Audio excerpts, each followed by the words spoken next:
રાજ્યમાં વીજ પુરવઠાની વ્યવસ્થાને વધુ મજબૂત, પારદર્શક અને ગુણવત્તાયુક્ત બનાવવા માટે ઉર્જા વિભાગ દ્વારા ઉર્જા સંવર્ધન એપને મહત્વપૂર્ણ સાધન તરીકે આપવામાં આવી છે.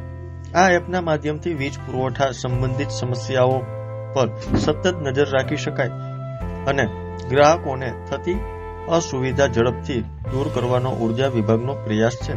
ઉર્જા વિભાગના અધિકારીએ માહિતી આપતા જણાવ્યું હતું કે ઉર્જા સંવર્ધન એપ એક એવું આધુનિક ઓનલાઈન પોર્ટલ છે જેનાથી સીધો સંબંધ કન્ઝ્યુમરના વર્કલોડ અને વીજ પુરવઠાની સ્થિતિ સાથે જોડાયેલો છે.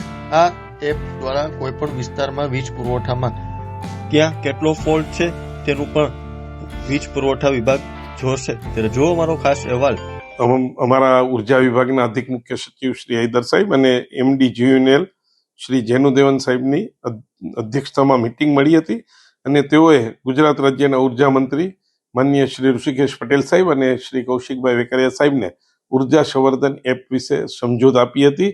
ઉર્જા સંવર્ધન એક એવી વસ્તુ છે કે જેનું ગ્રાહકો અને કન્ઝ્યુમરના વર્કલોડ સાથે સીધો સંબંધ ધરાવતું ઓનલાઈન પોર્ટલ છે કે જેનાથી ગ્રાહકોને ક્યાં ઇન્ટરપ્શન આવે છે, ક્યાં વોલ્ટેજના ફ્લક્ચ્યુએશન છે, ક્યાં એના વારંવાર ફોલ્ટ સર્જાય છે અને કેટલા સમય માટે સર્જાય છે એની બધી વિગતો છે એ ઓનલાઈન પોર્ટલથી મળી શકે.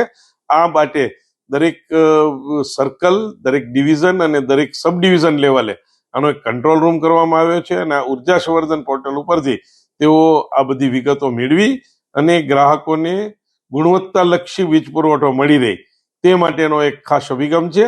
અને ખાસ કરીને જે ખેડૂતોને ફાર્મર્સ જે ખેતીલક્ષી કરે છે અને એમાં એમને જે વીજ પુરવઠામાં અનિયમિતતા જ્યાં જ્યાં જોવા મળતી હોય તો તે કયા બાબતો ઉપર ધ્યાન દઈને સુધારી શકાય તેનો આ ખૂબ જ એક શુભ હેતુ રહેલો છે. અને આને આ હાલના તબક્કે શરૂઆતના તબક્કે છે એટલે અમારા લેવલે પણ ડિવિઝન, સર્કલ અને કોર્પોરેટ ઓફિસ લેવલે આની વિશેષ તપાસ થઈ અને તેની અમલવારી કરવામાં આવે છે. ચોક્કસ આ પોર્ટલ આવવાથી ફરિયાદો, કારણ કે ફરિયાદ કરવાની જ જરૂર નહીં રહી. અમારા તબક્કે જ અહીંયાથી જાણી શકાશે કે ક્યાં ક્યાં વીજ પુરવઠામાં વિક્ષેપ આવે છે અને ક્યાં ક્યાં વોલ્ટેજના ફ્લક્ચ્યુએશન છે અને એ જાણી અને જ અમારી ટીમ આ બાબતની તકેદારીના પગલાં લેશે. હાલ સરકાર ટૂંક જ સમયમાં એટલે કે જાન્યુઆરીથી એને ફૂલ ફ્લેગ ચાલુ કરવાના ઓલામાં છે.